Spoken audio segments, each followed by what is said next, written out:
Why feedback often misses the mark, understanding human nature to drive real change abstract. This article examines why traditional feedback often fails to drive meaningful behavioral change in professional settings despite good intentions. Drawing from organizational psychology research and extensive consulting experience. The author argues that feedback alone is insufficient due to natural defensive reactions, contextual barriers, and the sustained effort required for behavior modification. The piece proposes a more effective approach that leverages feedback to cultivate intrinsic motivation through master-focused discussions, appealing to internal drivers, promoting growth mindsets, and providing structured support for application. By integrating psychological insights about human tendencies with practical strategies illustrated through case studies, the author demonstrates how feedback can be transformed from a superficial information exchange into a powerful catalyst for sustainable professional development and genuine behavioral change. As business consultants and leadership coaches, we've all seen it time and time again: performance reviews, feedback sessions, and development planning that ends up falling flat or even backfiring. No matter how meaningful the intentions, the feedback often fails to actually influence behavior or drive improvement in the way it was intended. After over a decade in this industry and drawing from both my own experiences as well as a wealth of research from organizational psychology, I've come to better understand why feedback so commonly misses the mark. Today we will explore alternative approaches to feedback that can help make it more impactful. The limitations of feedback alone. A common misconception is that simply providing employees with insightful, candid feedback about their performance or development areas will be enough to catalyze positive change. The reality, as many studies have shown, is that feedback alone rarely leads to lasting behavior modification. Ilgen et al. 1979. Kluger and Denisai, 1996. There are a few key reasons for this. Individuals often don't internalize or fully accept critical feedback. Our natural tendency is to minimize negative information about ourselves and rationalize away criticism. Korsgaard and Roberson, 1995. Even with the best of intentions, it can be difficult for recipients to absorb critical messages without getting defensive. Contextual barriers often obstruct improvement efforts. There may be organizational, team, or personal barriers preventing an employee from effectively addressing issues raised in feedback, no matter how well received. For example, lack of resources, competing priorities, or an unsupportive work environment can undermine change initiatives. Sims, 1977. Turning insight into action requires sustained motivation and effort. Behavior change is a process that takes time, repeated practice, and ongoing commitment. Simply hearing feedback is usually not enough to ignite and sustain that level of drive and perseverance. Kluger and Denisai, 1996. The bottom line is that, on its own, feedback seldom addresses the fundamental psychological and situational obstacles that must be overcome for real behavioral shifts to occur. More holistic interventions are needed. Leveraging feedback to drive intrinsic motivation rather than seeing feedback as an end in itself. The most impactful professionals view it as a means to an end, specifically as a way to cultivate the self-driven motivation required for real growth and development.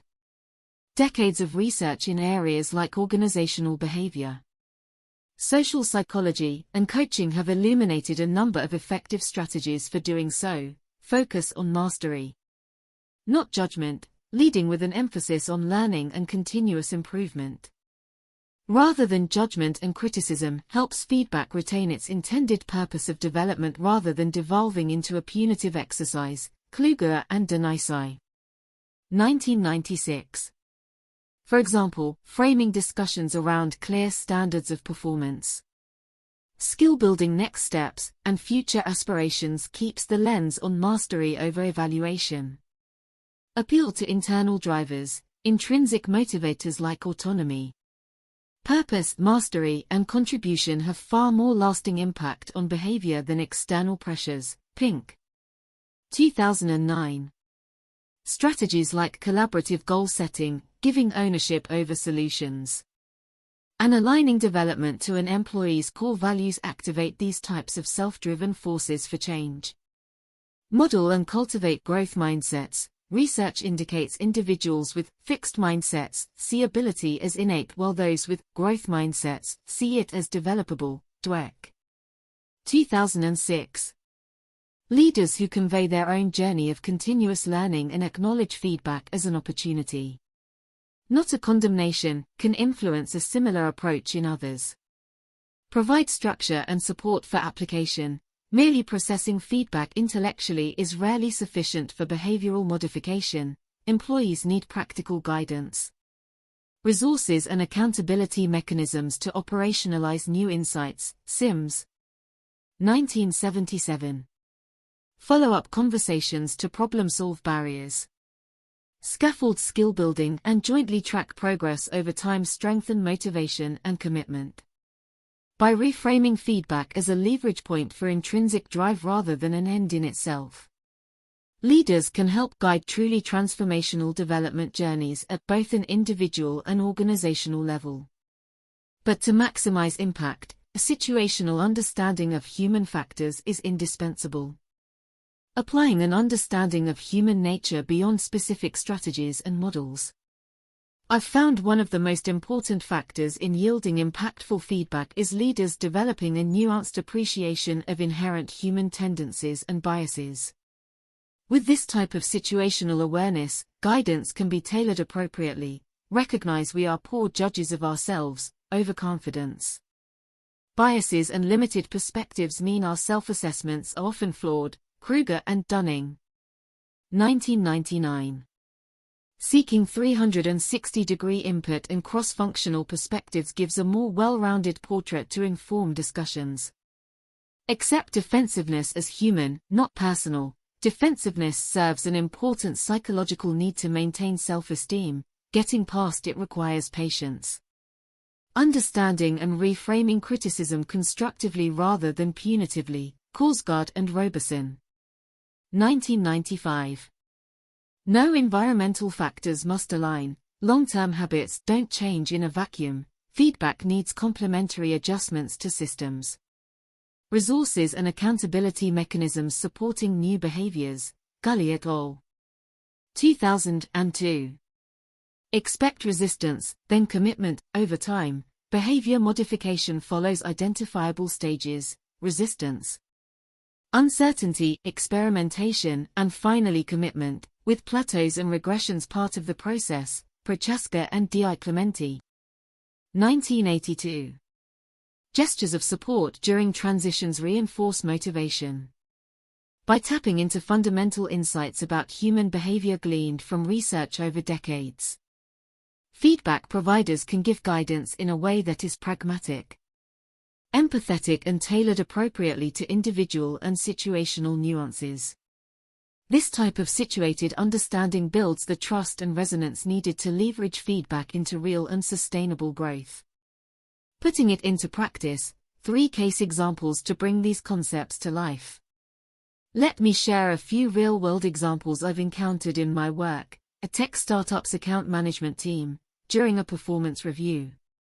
One rep became defensive about customer satisfaction scores, blaming metrics.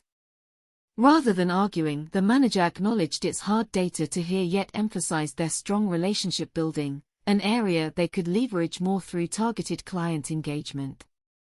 Reframing criticism positively maintained motivation to problem-solve constructively. A manufacturing plant supervisor. This supervisor struggled with delegation. In a follow-up meeting, the plant manager and direct reports collaboratively mapped responsibilities and accountabilities to new team roles aligned with each person's strengths. Structured support over time helped the supervisor adopt a more empowering leadership approach.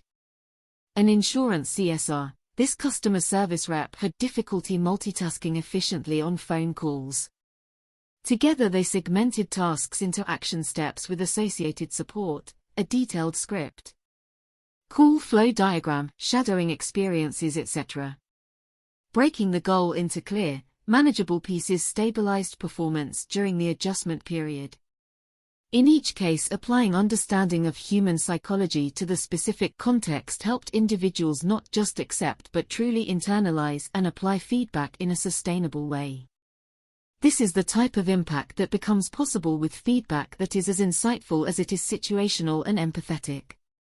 Conclusion: as professionals aiming to drive meaningful change through guidance and development, it's imperative we understand the significant limitations of treating feedback as a superficial exchange of information versus leveraging it as a catalyst for transformation.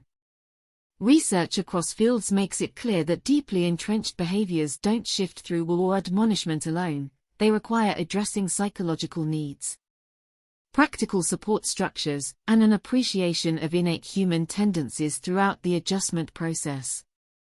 By viewing each individual holistically and customizing our approach accordingly, feedback can become a leveraging point for the intrinsic motivation necessary to fuel real, sustainable growth. It's a matter of meeting people where they're at psychologically and logistically, not where we wish them to be. With empathy, research-backed strategies, and an eye towards cultivating growth mindsets, the full potential of feedback as a developmental tool can be realized. An understanding of human factors, applied thoughtfully in context, is what makes the difference between advice that resonates and that which ultimately rings hollow.